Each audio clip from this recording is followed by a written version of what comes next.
right into today's show, kicking it off with our starting point. Don't look now, Mr. President, but the JV team is trying to give everyone a run for their money and their sovereignty.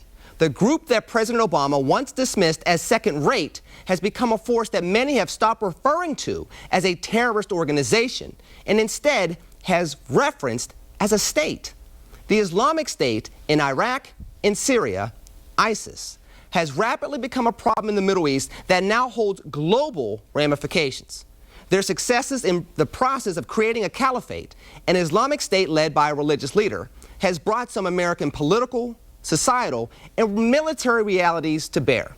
For example, those that applauded the Obama administration for pulling troops out of Iraq at the end of 2011, thus keeping a political campaign promise before the 2012 presidential election, those folks now fully realize that America's military presence, or lack thereof, has direct consequences on war and peace in an area of the world where tensions have always remained high.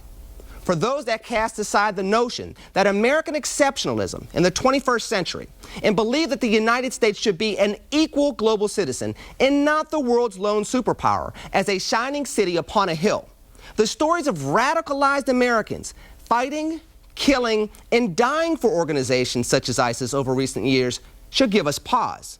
Those that look at our bouts of injustice, rounds of economic woes, and political lethargy, and then believe that America is fatally flawed, now has an emerging example to compare our self-admitted warts to. For those that embrace the glowing isolationist tone that we hear more of within the nation, I point to two examples, one contemporary, one historic. In 2011, the United States chose to stay out of the Syrian civil war at a time when the brutal Assad regime was on the ropes and the rise of ISIS was fledgling. After radicalized Americans die as ISIS soldiers, an American journalist is beheaded, and scores of executions throughout the region occur, our policy has rapidly turned from isolationism to increased involvement. In the 1930s, the isolationist movement to keep an economically weakened America out of Europe's war led to both apathy and appeasement, which both eventually led to December 7th, 1941.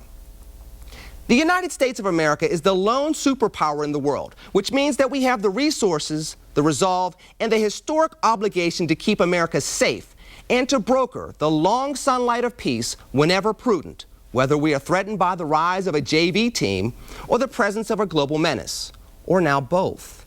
We are required to have the insight and courage to proactively read the handwriting on the wall and act accordingly before peril comes to our doorstep. Or in this instance, before ISIS becomes Al-Qaeda, with more money, more successes, a flag to rally under, and actual land that they increasingly call their own. Freedom is never free, and sadly, action or untimely inaction by America also has a price to bear. That's our starting point. Time to make your point. The phone lines are open at 412-333-PCNC.